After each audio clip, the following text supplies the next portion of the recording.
নমস্কাৰ বন্ধুসকল, আজি মই সন্ধিয়া সময়ত পথাৰলৈ বুলি মোৰ গাঁৱৰে এগৰাকী বান্ধৱী আছে নীলিমা, তেওঁৰ সৈতে মই পথাৰত গ'লোঁ গৰু আনিবলৈ বুলি।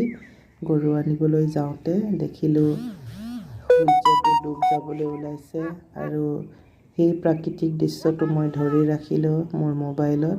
বহুত সুন্দৰ পৰিৱেশ আছিল। আবেলি সময়ত সদায় এনেকৈ গাঁৱৰ মানুহবিলাকে পথাৰত নিজৰ গৰুবিলাক আনিবলৈ যায় ঘৰলৈ বুলি। আৰু এতিয়া গোমধানৰ খেতিৰ বতৰ হৈছে। বহুতে পথাৰত নিজৰ ধান খেতি সামৰাৰ পাছত কিছুমানে গোমধানৰ খেতি কৰিছে। আমিও আমাৰ 18 বিঘা মাটিত এনেদৰে আমি গোমধানৰ খেতি কৰিছোঁ। ডাঙৰ হ'ব এতিয়া লাহে লাহে, একদম ভালকৈ খাব পৰা অৱস্থা হোৱা নাই। তাৰপিছত আমি গৰুকেইটা লগত লৈ পেলানি ঘৰলৈ বুলি আহিলোঁ।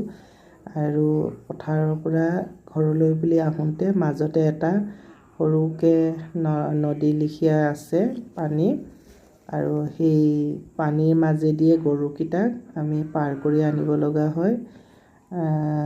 দলং বনালেও কেতিয়াবা দলংবোৰ বাঁহবোৰ ভাঙি পচি বেয়া হৈ যায়। সেইকাৰণে পানী বৰ বেছি নাই, অলপহে আছে। সেই তেনেকৈ আমি গৰুকেইটাক পাৰ কৰাই ঘৰলৈ বুলি লৈ আনিলোঁ। আৰু এই অহাৰ সময়তে ভাবিলোঁ এটা সৰুকৈ ভিডিঅ' বনাওঁ আৰু আপোনালোকক দেখাওঁ।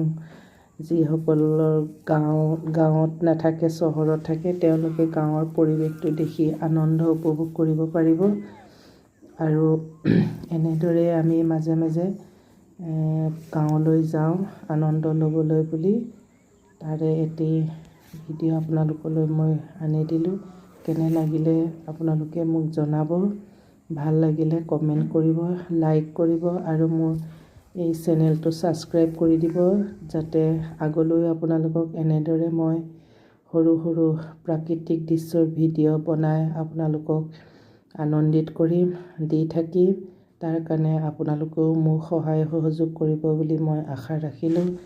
এই ভিডিঅ'টো ভাল লাগিলে শ্বেয়াৰ কৰি দিব, ছাবস্ক্ৰাইব কৰিব আৰু লাইক কমেণ্ট কৰিব। Thank you, bye by.